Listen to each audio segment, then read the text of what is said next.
Breakout trading point of view പരിഗണിക്കാവുന്നതും EV സെഗ്മെൻറ്റിൽ presence വർദ്ധിപ്പിച്ചുകൊണ്ടുവരുന്നതുമായ ഒരു ഓട്ടോ ആൻസിലറി സ്റ്റോക്കിനെയാണ് നമ്മൾ ഇന്നത്തെ വീഡിയോ വഴി പരിചയപ്പെടുന്നത്. സ്റ്റോക്കിൻ്റെ പേര് സ്റ്റെർലിംഗ് ടൂൾസ് ലിമിറ്റഡ്. കഴിഞ്ഞ ദിവസം സ്റ്റെർലിംഗ് ടൂൾസ് 7% ഉയർന്ന് 433 രൂപയ്ക്കടുത്ത് ക്ലോസിംഗ് നൽകി.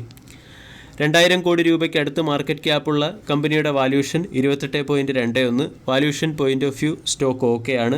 അതേസമയം കഴിഞ്ഞ ദിവസം സ്റ്റോക്ക് അതിൻ്റെ 52 വീക്ക് ഹൈ ആയ 440 രൂപ വരെ ഉയരുകയും 433 രൂപയ്ക്കടുത്ത് ക്ലോസിംഗ് നൽകുകയും ചെയ്തു.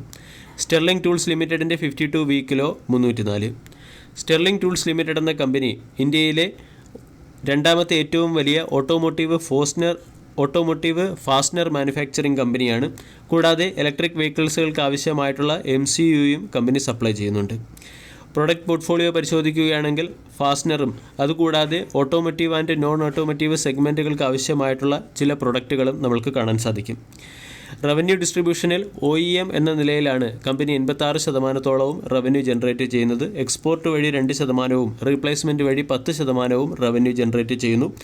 ഒട്ടുമിക്ക കൊമേഴ്സ്യൽ പാസഞ്ചർ വെഹിക്കിൾ മാനുഫാക്ചറിംഗ് കമ്പനികളും സ്റ്റെർലിംഗ് ടൂൾസ് എന്ന കമ്പനിയുടെ ക്ലയൻ്റാണ്.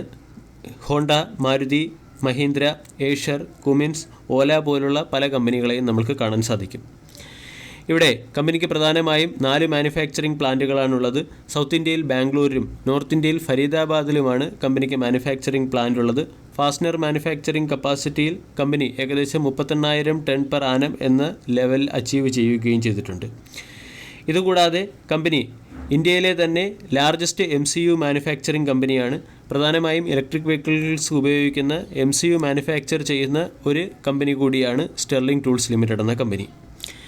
1550 കോടി രൂപയുടെ മാർക്കറ്റ് ക്യാപ്പുള്ള കമ്പനിയുടെ ROE 13%, ROCE 14%. കഴിഞ്ഞ ക്വാർട്ടറിലെ റിസൾട്ടിൽ ഡീസൻറ്റ് പെർഫോമൻസ് കമ്പനി കാഴ്ചവെച്ചിരുന്നു. 221 കോടിയിൽ നിന്നും സെയിൽസ് 282 കോടിയിലേക്ക് ഉയർത്തുകയും ഓപ്പറേറ്റിംഗ് മാർജിൻ 11%-അടുത്ത് രേഖപ്പെടുത്തുകയും ചെയ്തു. നെറ്റ് പ്രോഫിറ്റ് 13 കോടിയിൽ നിന്നും 18 കോടിയിലേക്ക് ഇയർ ഓൺ ഇയറിലും 16 കോടിയിൽ നിന്നും 18 കോടിയിലേക്ക് ക്വാർട്ടർ ടു ക്വാർട്ടറിലും ഉയർന്നിട്ടുണ്ട്.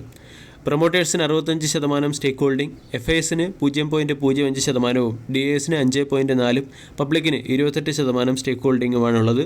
440 കോടി രൂപയുടെ റിസർവ് ഉള്ള കമ്പനിക്ക് മുകളിൽ 118 കോടി രൂപയുടെ കടബാധ്യതയാണുള്ളത്.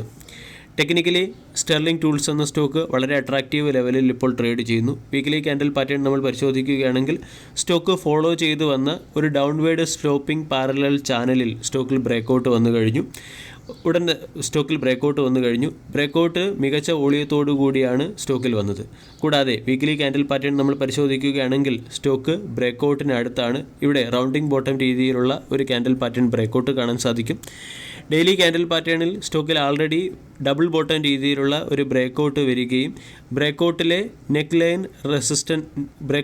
നെക്ക് ലൈൻ ലെവലായ 400 വരും സമയങ്ങളിൽ സ്റ്റോക്കിൻ്റെ ഒരു പ്രധാന സപ്പോർട്ടായി പ്രവർത്തിക്കുകയും ചെയ്യും. മന്ത്ലി ക്യാൻഡിൽ പാറ്റേൺ പരിശോധിക്കുകയാണെങ്കിൽ ഇവിടെ കപ്പ് ആൻഡ് ഹാൻഡിൽ രീതിയിലുള്ള ബ്രേക്കൗട്ട് ഓപ്പർച്യൂണിറ്റിയാണ് കാണുന്നത്. കറണ്ട് മാർക്കറ്റ് പ്രൈസിൽ നിന്നും സ്റ്റോക്ക് 450, 480 തുടങ്ങിയ ലെവലുകളിലേക്ക്, ഇവൻ 500 എന്ന ലെവലിലേക്കും 500-ന് മുകളിൽ പൊസിഷണൽ പോയിന്റ് ഓഫ് വ്യൂവും ഉയരാനുള്ള സാധ്യത കൂടുതലാണ്. 375 എന്ന ബ്രേക്കൗട്ട് ലെവലിനെ നമ്മൾക്ക് സ്റ്റെർലിംഗ് ടൂൾസ് എന്ന സ്റ്റോക്കിൻ്റെ സ്റ്റോപ്പ് ലോസായി മെയിൻറ്റെയിൻ ചെയ്യാവുന്നതാണ്. വീഡിയോ എല്ലാവർക്കും ഇഷ്ടമായി എന്ന് വിശ്വസിക്കുന്നു. Thank you.